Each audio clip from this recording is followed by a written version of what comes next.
अगर दिल में प्रेम है तो उसे अपनी जिंदगी की सच्चाई बन जाने दो। ये कौन सा प्यार है जो बस दिल में रहता है और कर्मों में अभिव्यक्त नहीं होता। गले लगना तो दूर है, वो बगल में खड़ा है, वो उसको देखेगी भी नहीं, उसको बात भी नहीं करेगी। I love you too. काश कि उस एक को आई लव यू बोल दिया होता जो हकदार था। मरने का मतलब होता है किसी पे मर मिटना। एक ही तो होता है जिस पे मर मिटा जा सकता है, उसके अलावा नहीं मर मिट पाओगे। नमस्कार आचार्य जी। आचार्य जी, आपको 2 साल से सुन रहा हूँ, काफ़ी मदद मिलती है आपको सुनकर, और आज मौका मिला आपसे बात करने का तो एक साझा करना चाहता हूँ। आचार्य जी, मैं जॉब करता हूँ तो देखता हूँ कि ऑफिस में भी आप बॉस हैं चाहे साथी हैं, वो इज्जत नहीं करते हैं। तो और घर पे भी मम्मी पापा किसी भी रिस्पेक्ट नहीं मिलती है, और समाज से तो धुतकारा ही जाता हूँ, क्योंकि जितना पैसा होना चाहिए रुतबा के लिए उतना है नहीं।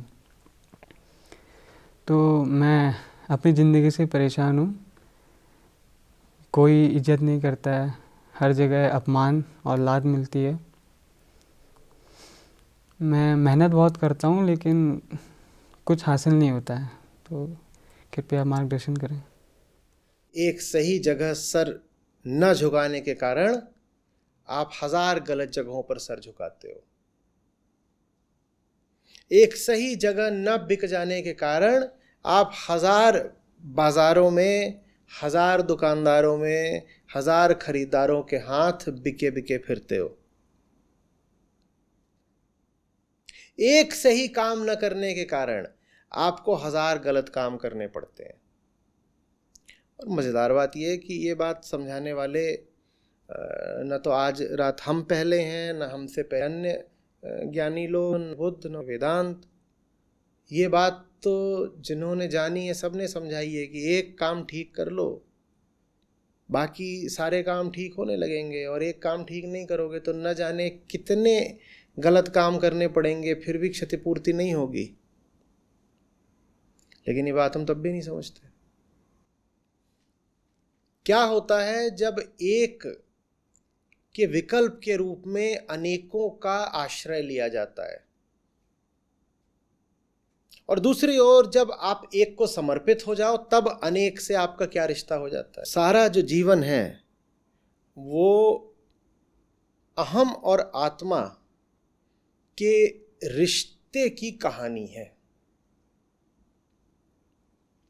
2 तरह के रिश्ते हो सकते हैं। एक रिश्ता ये हो सकता है कि आत्मा के आगे झुकी जाओ, स्वीकार कर लो कि तुम में आत्मा के लिए विरोध नहीं है, विरह है, पर अकड़ इतनी है कि मानना नहीं चाहते कि विरही हो, तो अपने को घोषित करे फिरते हो कि विरोधी हो।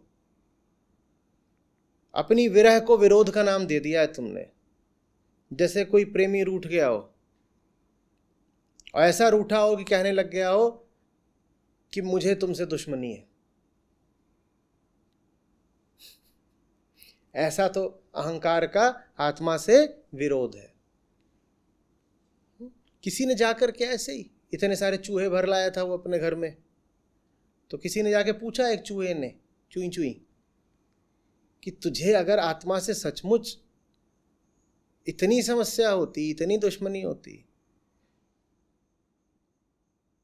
तो तू अपने सारे नकली कामों पर असली आत्मा का ठप्पा क्यों लगाता? जो भी तूने सब नकली चीजें खड़ी करी हैं उनको तू असली क्यों बताता? असली शब्द तो बस आत्मा के साथ चलता है। तूने अगर नकली चीजें खड़ी करी हैं तो तू उन पे ठप्पा भी नकली का ही लगा देता, कह देता नकली है नकली है। इसका मतलब ये है कि तू भले ही चिल्लाता फिरता है कि आत्मा का विरोध, लेकिन अंदर की बात यह है कि तू जिससे दुश्मनी बता रहा है दिल ही दिल में उसकी पूजा करता है। बस तू हिम्मत नहीं दिखा पा रहा कि जिसे पूजता है दिल से जा करके पांव भी उसके छू ले। बस तू हिम्मत नहीं दिखा पा रहा कि जिसे तूने दिल से लगा रखा है जा करके उसे गले से भी लगा ले। ये हिम्मत नहीं दिखा पा रहा तू। दिल में छुपा रखा है, बात छुपी रहती, किसी को पता नहीं चलती। जब पता नहीं चलती तो कोई जिम्मेदारी नहीं आती। अपने ही दिल में एक प्रेम लेके घूम रहा है, और कह रहा है दिल में रखूंगा, प्रकट कर दिया तो बड़ी जिम्मेदारियां आ जाएंगी, कष्ट से गुजरना पड़ेगा, मिट जाना पड़ेगा। तो बाहर बाहर क्या दिखाऊंगा? तकरार, गुस्सा, क्रोध, विरोध, शत्रुता। और भीतर ही भीतर क्या लेके घूमूंगा? प्रेम। अरे अरे, तेरी नजर में तू ये कोई बहुत मीठा काम कर रहा होगा, नाटकी ऐसा, पर इसका नतीजा ये हुआ है कि तूने अपनी जिंदगी को कैसे कैसे दुख से भर लिया है। तो इसलिए फिर संत बोलते हैं, न दिखा इतनी चतुराई, कि दिल में तो प्यार करते हैं ना, एक दिन हमारा जब राज खुलेगा तो पता चलेगा हम कितना प्यार करते थे तुमसे। सर सौंपो सीधे लड़ो, काहे करो कुदाव। अगर दिल में प्रेम है तो उसे अपनी जिंदगी की सच्चाई बन जाने दो।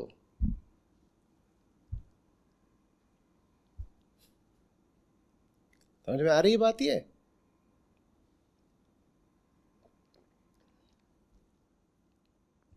अगर दिल में प्रेम है तो उसे अपने रोजमर्रा के एक एक कर्म की ईमानदारी बन जाने दो। ये कौन सा प्यार है जो बस दिल में रहता है और कर्मों में अभिव्यक्त नहीं होता?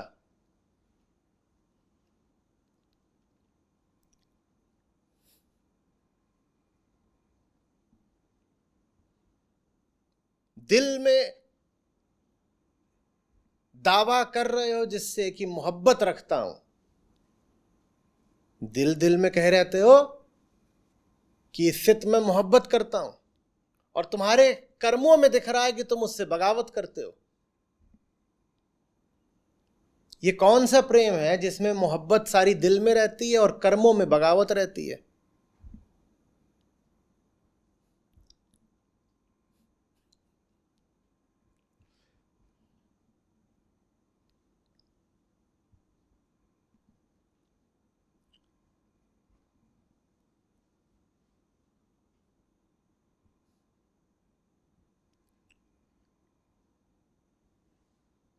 दिल में उसकी प्रतिमा है, हाँ, तुम्हारी मूर्त लिए घूमते हैं,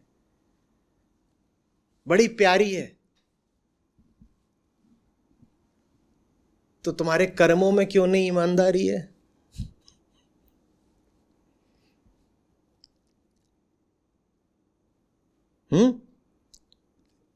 अहंकार का यही नाटक फालतू का, कि देखो हम तुमसे प्यार इतना करते हैं कि तुम्हारी मूर्ति बनवाएंगे, और आत्मा की प्रतिमूर्ति के रूप में, प्रति माने एंटी भी होता है, और आत्मा की प्रतिमूर्ति के रूप में अहंकार क्या खड़ा कर देता है? पूरा संसार। अरे मूर्ति क्यों बनवा रहे हो आत्मा की? आत्मा में ही जाकर के लौट जाओ ना, आत्मा में ही जाके लौट जाओ। मेरे ख्याल से रविन्द्रनाथ टैगोर की ही है कि एक स्त्री है और वो एक चिट्ठी पढ़ने में बहुत खो गई है, वो चिट्ठी पढ़ने में बिल्कुल खो गई है। उसके प्रियतम की चिट्ठी आई है, वो चिट्ठी पढ़ने में खोई हुई है। सांझ का समय है, लंबा पत्र है, अब वो उसको खोल करके पढ़ रही है। एक बार पढ़ा, दो बार पढ़ा, प्रिय का है कितनी भी बार पढ़ो मन नहीं भरता, वो उसको एक बार पढ़ती है, 5 बार पढ़ती है।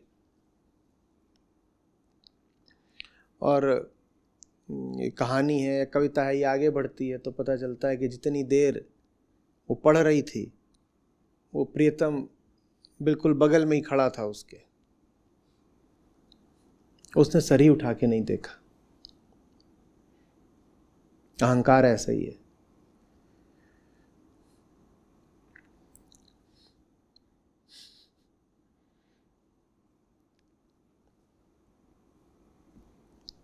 उसे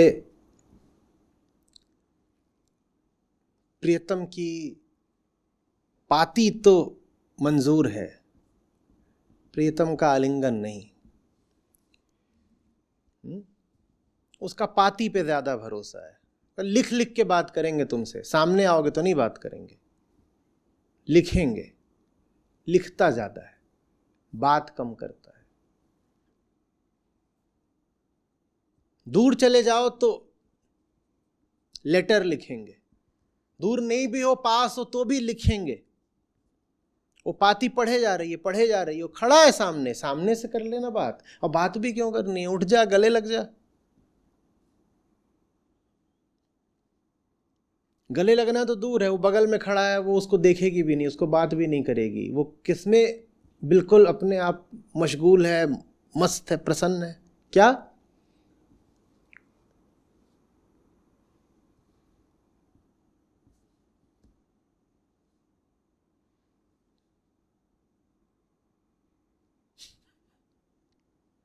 अरे वो खड़ा है, तू ये क्या कर रही है?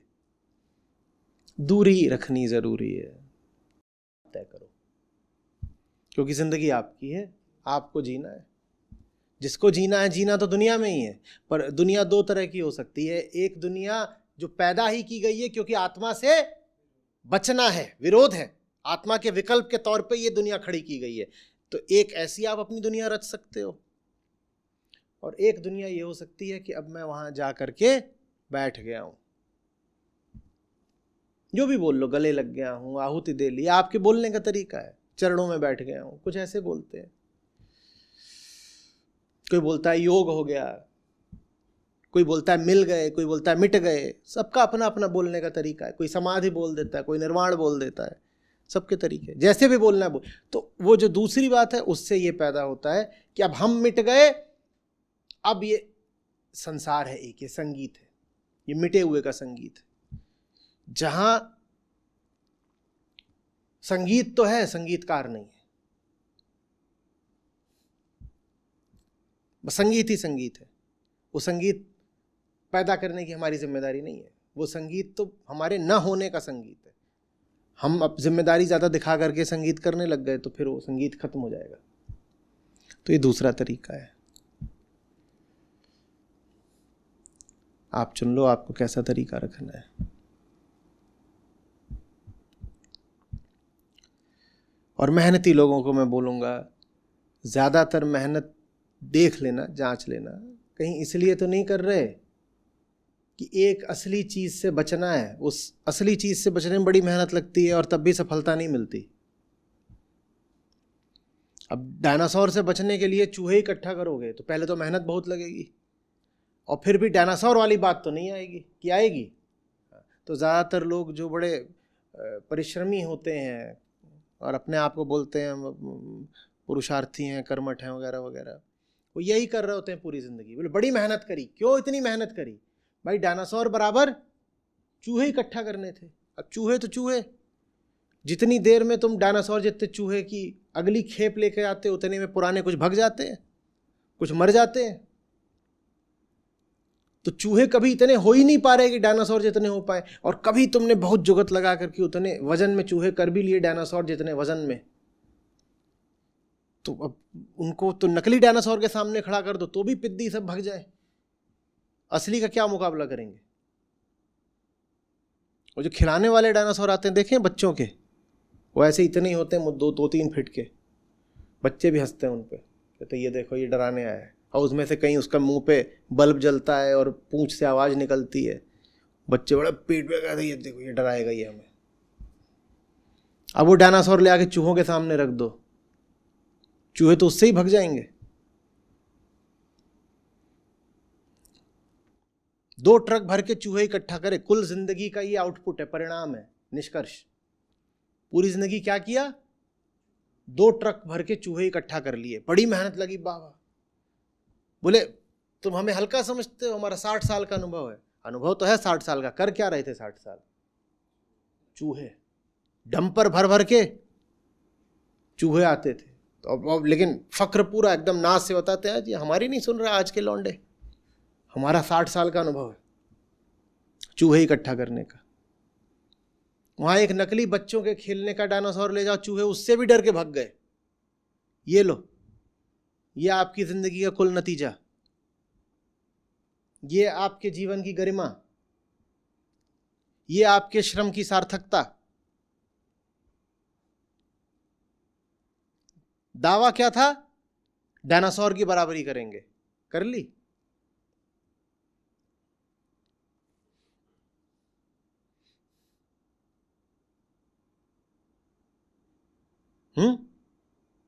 एक बड़े अलग संदर्भ में था, जो मिलके मजदूर वगैरह होते थे उनको संगठित करने के लिए और उनको थोड़ा ज्ञान देने के लिए कविता कही गई थी। पंक्तियां थी कि पढ़ना लिखना सीखो मेहनत करने वालों। एक बड़े दूसरे अर्थ में वो हम सब पे लागू होती हैं, क्योंकि मेहनत तो हम सभी कर रहे हैं भाई। वहाँ जब बोली गई थी, मेरे ख्याल से सफदर हाशमी की पंक्तियाँ हैं कि पढ़ना लिखना सीखो ओ मेहनत करने वालों, तो वहाँ ये कहा गया था कि तुम सब अशिक्षित लोग हो, इसीलिए तुमको ये जो मिनियल लेबर है कि ईटेड होना और ये सब करना, ये तुम्हें करना पड़ता है, तो पढ़ना लिखना सीखो तो समाज में आगे बढ़ोगे। उन्होंने इस अर्थ में कहा था, पर एक बहुत दूसरे अर्थ पे वो पंक्तियाँ हम सब पे लागू होती हैं कि भाई ये जो इतनी मेहनत कर रहे हो, पढ़ना लिखना सीखो। क्या पढ़ना? गीता पढ़ना, शून्यता सप्तति पढ़ना, उपनिषद पढ़ना, दर्शन शास्त्र पढ़ना। आत्मज्ञान नहीं है तो सारी मेहनत यही रहेगी कि जिंदगी भर क्या किया। तो पढ़ना लिखना सीखो मेहनत करने वालों।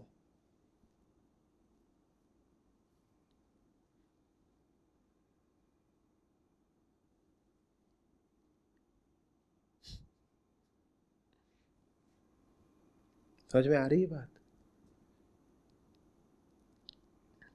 और कितना तो संतों ने इस पे गाया है कि कितनी तो खराब हालत रहती है जीव की।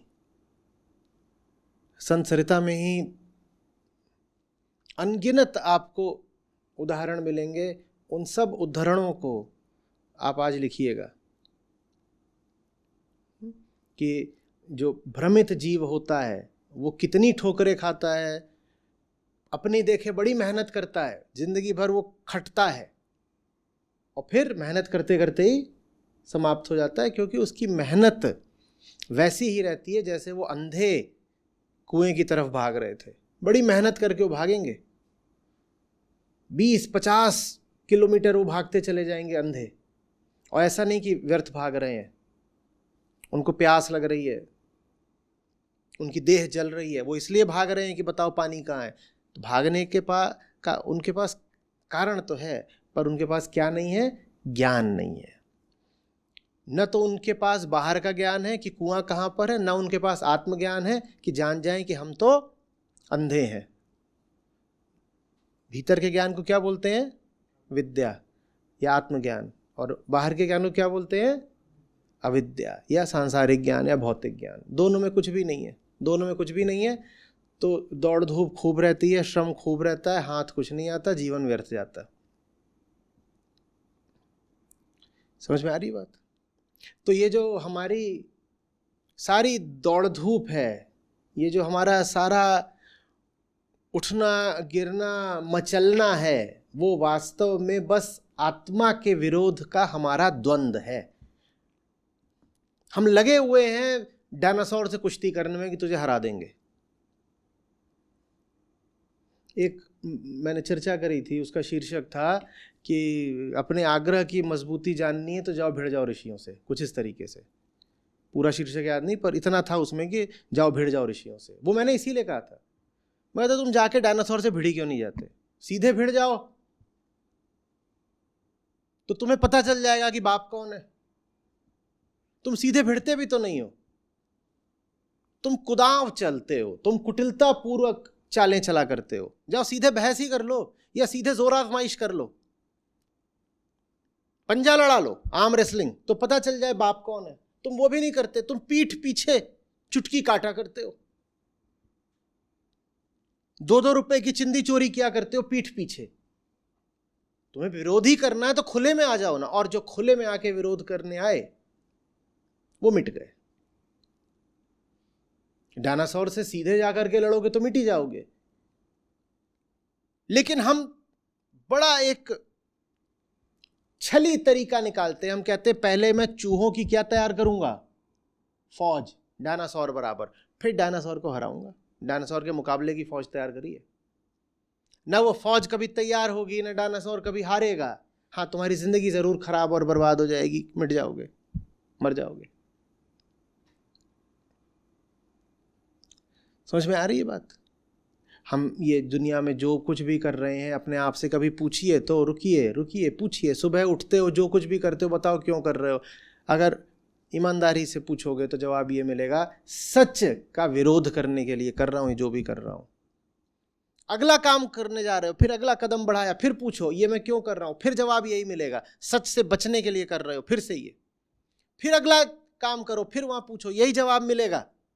जो सच्चाई है, जो एब्सोल्यूट है, आत्मा है, उसी से बचने के लिए फिर से तुमने एक और नकली काम करा। अभी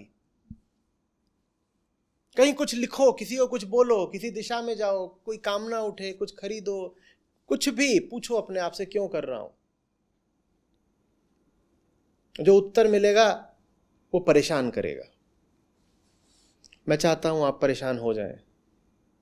आपका परेशान होना बहुत जरूरी है, क्योंकि आप एक झूठी सांत्वना की जिंदगी जी रहे हैं।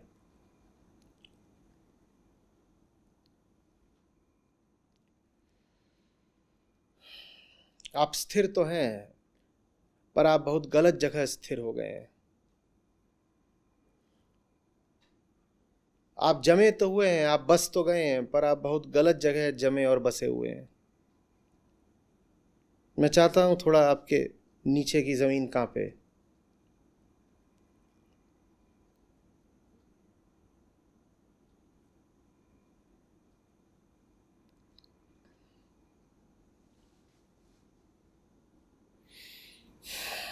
दुष्यंत कुमार की है। हो गई है पीर पर्वत सी, पिघलनी चाहिए इस हिमालय से, अब कोई गंगा निकलनी चाहिए। आप जम गए हो बर्फ की तरह, पिघलना जरूरी है। ये आपका जमना ठीक नहीं है, तभी तो गंगा बहेगी।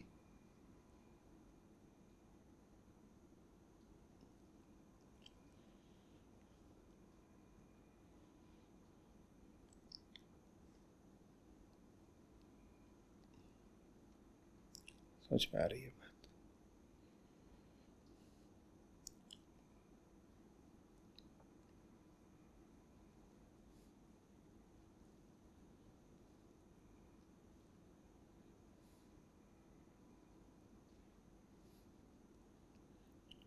मेरा भतीजा है छोटा, उसकी मेरी जबरदस्त ठनी रहती है।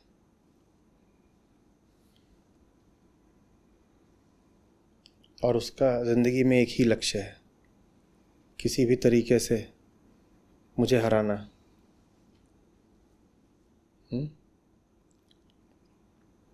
है अभी छोटा ही, 4-5 साल का है, पर ये संकल्प उसने 2-2.5 साल में ही कर लिया था कि एक ही असुर है खानदान में,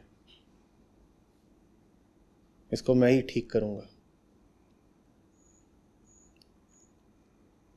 तो मैं घर गया, उसके खिलौने वगैरह की जिम्मेदारी मेरी रहती है। जैसे सबके अपने अपने किरदार होते हैं ना एक नाटक में, तो वैसे ही खिलौनेबाजी का मुझे सौंपा गया है, या मैंने ले लिया ये कहो, क्योंकि मेरी उसकी इतनी ठनी रहती है, इतना मामला तनातनी का रहता है कि उसमें बीच में खिलौनेबाजी ज़रूरी हो जाती है। तो उसके पास जो खिलौनों का पूरा एक भंडार है, वो अधिकांशतः सब मैंने ही दिला रखे हैं।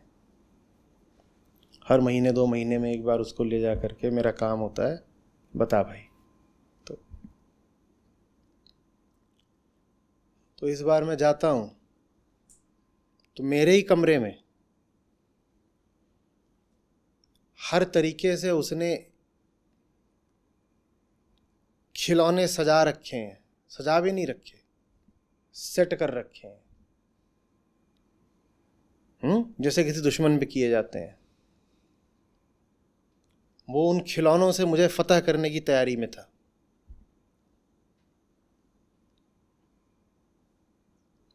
तो मैं जाऊंगा, मेरा तकिया है, तकिए के नीचे 4-5 कार वगैरह लगा दी हैं, 2 बंदूकें हाथ में लेके खड़ा हुआ है, और वो लेगोज आते हैं जिनको आपस में ऐसे ऐसे ऐसे ऐसे करके जोड़ दो तो बहुत सारे चौकोर टुकड़े होते हैं, वो जगह जगह फिट कर दिए हैं। पूरा बंदोबस्त उसने कर दिया है फौजी, जैसे दुश्मन पे करा जाता है। उनका अच्छा, तो घुसा, ये सब देखा, ये सब वो कर रहा है, कूदा फांदी, और मास्क लगा रखा था भेड़िए का, हरा दूंगा। और ये करके मेरे बिस्तर के बगल में एक ऐसे ही साइड टेबल है, उस पर खड़ा हुआ है। मैं घुसा तो कूद पड़ा मेरे ऊपर। आक्रमण है भाई, हराना है। और इस तरह के इसने 2-4 और हरकतें करी। उसके बाद जब बहुत हो गया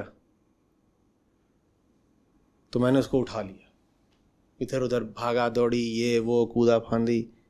मैंने कहा इतना कर रहे हो तो उठा ही लेते हैं। उठा लिया। अब उठा लिया तो उसने दोनों मुट्ठियों से मुझे मारना शुरू कर दिया।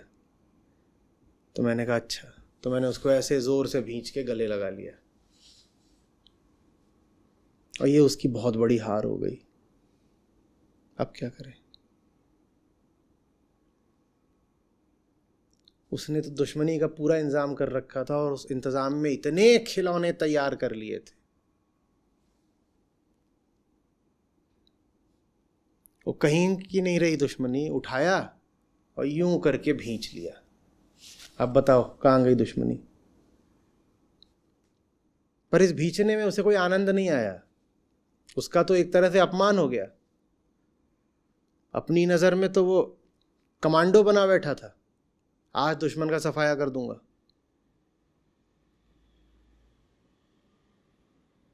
और जिसका तुम सफाया कर रहे हो उसने तुम्हें गोद में उठा लिया। भारी बेइज्जती। दुश्मन तुम्हें गोद में उठा के फिर रहा हो और चुम्मी ले रहा हो तुम्हारी, इससे बड़ी क्या बेइज्जती हो सकती है? और यहां गोद में उठा रखा है और हाथ ज्यादा चला रहा, तो भींच भी लिया, तो रोने लग गया। पर दुश्मनी खत्म, क्या करोगे? फिर मैंने कंधे पे बैठा लिया, थोड़ी दौड़ लगा दी, सब भूल गया दुश्मनी। काश की आत्मा भी आपके साथ ये कर सकती, पर वो कुछ करेगी नहीं, वो अकर्ता है। यहां तो छोटू को मैंने उठा लिया, अपनी ओर से सक्रियता दिखा के अपने ऊपर बैठा लिया, गोद ले लिया, भींच लिया, चूम लिया। पर आत्मा और अहम के रिश्ते में ये सब कुछ आत्मा कभी नहीं करने वालेगी, क्योंकि आत्मा कभी कुछ नहीं करती। आत्मा अपनी ओर से आके आपको गले नहीं लगाएगी, आपको ही जाकर के उसके गले लगना होगा। आत्मा अपनी ओर से आपको नहीं भींचेगी, आपको ही अपनी ओर से थोड़ा दुस्साहस दिखा करके, एक प्रकार की प्रेमपूर्ण उद्दंडता दिखा करके उसको गले लगाना पड़ेगा। वो नहीं आएगी अपनी ओर से चूमने, उसने आज तक किसी को नहीं चूमा, बस खुद को चूमती है। आपको ही जा करके उसको चूमना पड़ेगा। चूमना बोल लो, चरण स्पर्श बोल लो, जो करना हो करो अपनी ओर से, तुम्हारी मर्जी है। सब प्रेम की अभिव्यक्ति या आपको करना पड़ेगा। तो घर वाले छोटू का तो ठीक था, वो उल्टा पुल्टा कुछ कर भी रहा था, तो मैंने अपनी ओर से उसको उठा लिया। पर अहम और आत्मा के रिश्ते में जो करना है वो अहम को करना है, आत्मा कुछ नहीं करेगी। छोटू अहम है, वो खुद करेगा। आप देख लो आपको क्या करना है। और अगर आप उसके गले नहीं लग सकते तो जो विकल्प है वो बहुत महंगा है। क्या है विकल्प? कि आत्मा से बचने के लिए फिर एक बड़े भारी नकली संसार की रचना करो, जिससे प्रेम होना चाहिए उससे प्रेम की हिम्मत नहीं दिखा पाए, तो फिर बोलो ये फलाने जी हैं, इनसे बड़ा हमारा प्यार है, ये फलाने जी इनसे हैं, ये ठिकाने से है, ये हैं, ये खाऊ जी हैं, ये ताऊ जी हैं, फाऊ जी हैं, ये गाऊ जी हैं, सबसे हमारा प्यार है, ये खूखी हैं, ये गूगी हैं, ये फूफी हैं, ये टूटी हैं, इनसे सबसे प्यार है। बहुत सारे पैदा हो जाएंगे प्यार वाले रिश्ते, अगर उस एक से प्यार नहीं है जिससे प्यार करना चाहिए था। कितनों से फिर बोलना पड़ेगा, नहीं जी आपसे तो हमें बड़ा लगाव है, आई लव यू टू। काश कि उस एक को आई लव यू बोल दिया होता जो हकदार था, तो इतने फिर चूहों से प्यार का स्वांग नहीं करना पड़ता। हमारी जिंदगी में क्या है, चूहों से प्यार का स्वांग, और क्या।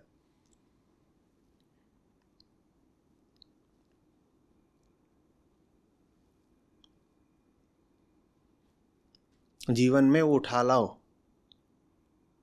डायनासोर, दानासुर।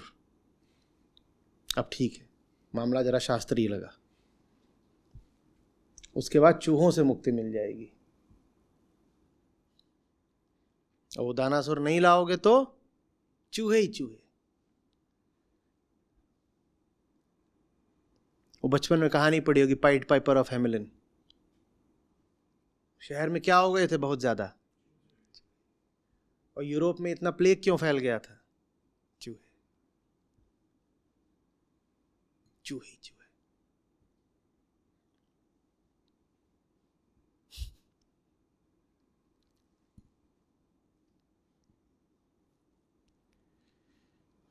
तो दो तरह के लोग होते हैं, एक जो आत्मा को चुन लेते हैं और एक जो आत्मा के विरोध को चुन लेते हैं।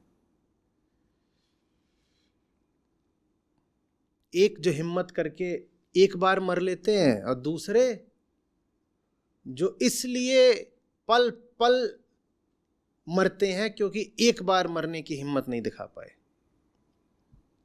कितनी अजीब बात है, जो एक बार मरने की हिम्मत नहीं दिखा सकता वो जीवन भर पल पल पल पल मरता है।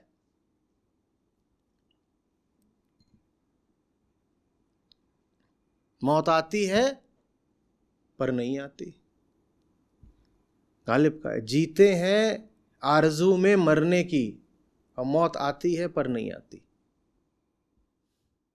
पल पल मौत आती है लेकिन मर नहीं पाते, क्योंकि मरना हल्की बात नहीं होती ना। एक ही होता है जिस पर मरा जा सकता है, उसके अलावा मर ही नहीं पाओगे कहीं। मरने का मतलब होता है किसी पे मर मिटना। एक ही तो होता है जिस पे मर मिटा जा सकता है, उसके अलावा नहीं मर मिट पाओगे। बस आरजू करते रहोगे मरने की। मरते हैं आरजू में मरने की, और मौत आती है पर नहीं आती।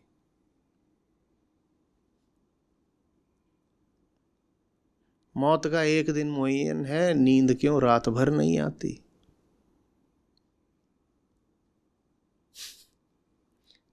रात भर मरते हो, नींद नहीं आती, क्योंकि एक दिन जो मर लेना चाहिए था उस दिन डर के मारे मरे नहीं।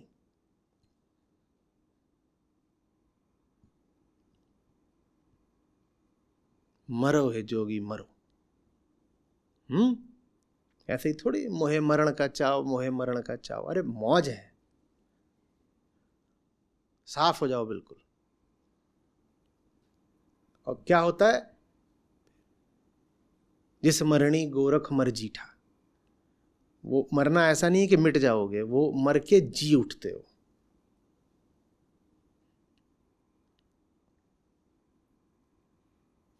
कुछ आ रही बात समझ में?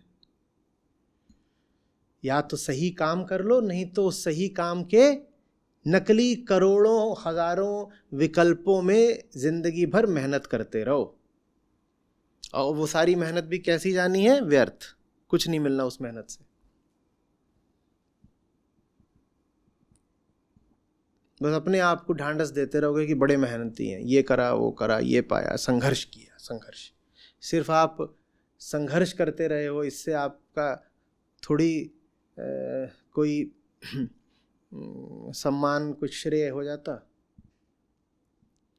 किस दिशा में संघर्ष करते रहे हो, क्यों करते रहे हो, किस नीयत से करते रहे हो, ये तो बताओ।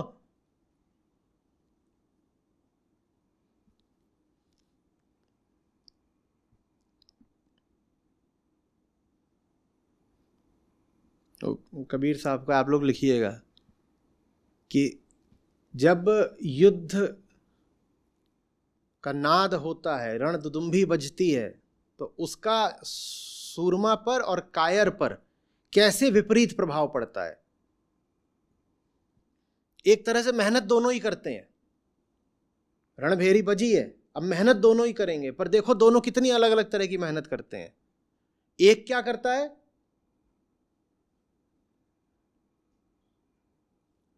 एक क्या करता है, एक टूट पड़ता है। उससे पूछो क्या किया, कहेंगे ये तो बिल्कुल देखो टूट पड़ा, और दूसरा फूट पड़ा। इसका क्या हुआ, फूट लिया। मेहनत तो दोनों ने करी, टूट पड़ने और फूट पड़ने दोनों में मेहनत लगती है, बल्कि फूट पड़ने वाले को ज्यादा लगी होगी, कितनी जोर से भागा होगा। मेहनत तो कर ही रहे हो। ढंग की कर लो। आज के सेशन के जो 3 सबसे महत्वपूर्ण चीजें थी, वो एक थी आचार्य ने बताया इंसान होने की पहचान। इंसान वही है जो सत्य के सामने झुक जाए और सत्य के सामने मौन हो जाए। एक सादेश सब सदेश, सब सदेश सब जाए। जो जिसका सिर केवल उस एक सत्य के सामने झुकता हो। और दूसरी कि अध्यात्म का अर्थ खुद से घिन आने लग जाए, क्योंकि हम जब कभी किसी रूम की या फिर जिसकी सफाई करते हैं तो उसकी गंदगी बाहर आने लगती है। वैसे ही अध्यात्म है जो हमें स्वयं की गंदगियों से बाहर निकालता है। तो अध्यात्म का अर्थ खुद से घिन आने लग जाती है जैसे जैसे गंदगी निकलती जाती है। और जो तीसरी सबसे महत्वपूर्ण सीख बताई आचार्य जी ने, उदाहरण दिया खंबे का, कि बस कि खंबे की तरह बनो, कि हिलने का नहीं, कि खड़ा हूँ तो खड़ा हूँ और अड़ा हूँ तो अड़ा हूँ, निश्चल गहरा और अटूट। जिसका आचार्य जी ने बताया था कि प्राण जाए पर वचन न जाए। कि इसी संदर्भ में कबीर साहब का दोहा है, वो गाना चाहूंगी। सूरा सो पहचानिए लड़े धनी के हैं, सूरा सो पहचानिए लड़े धनी के हैं। चपुर जाकट मरी तब हुन छाड़े की सिर साधो, तब हुन